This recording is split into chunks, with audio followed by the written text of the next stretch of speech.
मित्रांनो नमस्कार, जय महाराष्ट्र। मुंबईमधून सगळ्यात मोठी घडामोड समोर येत आहे। शिवसेनेच्या नेत्यांचा आणि शिवसैनिकांचा मुंबईमध्ये जल्लोष। उद्धव ठाकरे यांच्या शिवसेनेने प्रचंड घवघवीत मिळवलं महाराष्ट्रामध्ये यश। राज्याच्या प्रचंड प्रत्येक क्षेत्रामध्ये अतिशय निष्ठावान कडवट शिवसैनिकांनी विजय केले अखेर जाहीर। भाजप शिंदे सेनेला धोबीपछाड देत मंत्र्यांच्या मुलासह आमदारांना देखील चारी मुंड्या चित करत ठाकरेंची शिवसेना अखेर विजयी।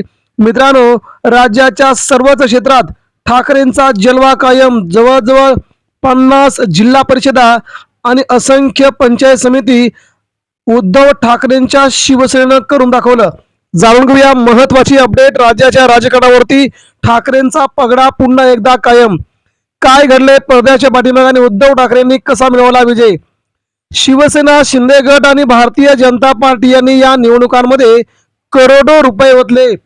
करोडो रुपये ओतून त्या दोघांमध्ये स्पर्धा चालू होती की आता आपण कोण जिंकणार, कोण जास्त पैसे वाटतो आणि कोण जिल्हा परिषद पंचायत समितीमध्ये निवडून येतो। तशा प्रकारे पैशांचा बाजार महाराष्ट्राच्या जिल्हा लेवलवरती, तालुका लेवलवरती, गाव पातळीवरती पैसा वाटला गेला आणि राज्याच्या निवडणुका लढवल्या गेल्या। अशा प्रकारे निवडणुका लढवल्याच्या नंतर भारतीय जनता पार्टीला मात्र महाराष्ट्रात चांगलं यश मिळेल असा त्यांना विश्वास होता। केंद्रामध्ये सरकार त्यांचं, महाराष्ट्रामध्ये सरकार त्यांचं आणि नगरपालिका महानगरपालिकेमध्ये सत्ता त्यांची आणि गाव पातळीवरती पैशांचा अतिशय मोठ्या प्रमाणात होणारा व्यवहार, या सगळ्या कारणामुळे मित्रांनो निवडणुका प्रतिष्ठेच्या झाल्या होत्या। मात्र एका साईडला निष्ठा होती, एका बाजूला सर्वसामान्य शिवसैनिक होते, सर्वसामान्य घरातील मुलं होती, गरीब पोरं होती। या सगळ्यांनी मिळून या धनशक्तीच्या विरोधात खूप मोठा लढा उभा केला आणि उद्धव ठाकरे यांच्या शिवसेनेने हे मिळालेलं प्रचंड यश खूप महत्वाचं मानलं जात आहे। कोकणातील साधारणतः रत्नागिरी आणि रायगड जिल्ह्यामध्ये उद्धव ठाकरेंच्या शिवसेनेचा बोलबाला पाहायला मिळाला।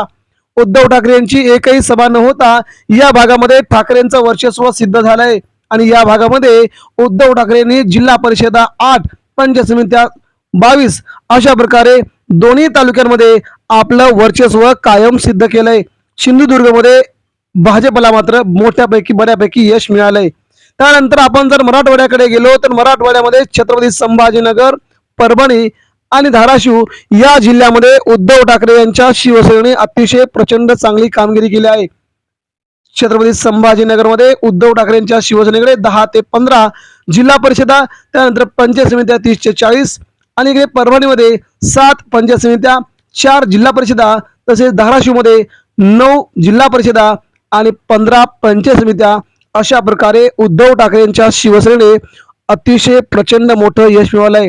राज्याच्या कानाकोपऱ्यामध्ये जरी उद्धव ठाकरेंनी प्रचार केला नसला तरी सामान्य शिवसैनिकांच्या बळावरती 1 रुपया न खर्च करता सामान्य शिवसैनिकांनी जी बाजी मारली ती खरंच वाखाणण्याजोगी आहे।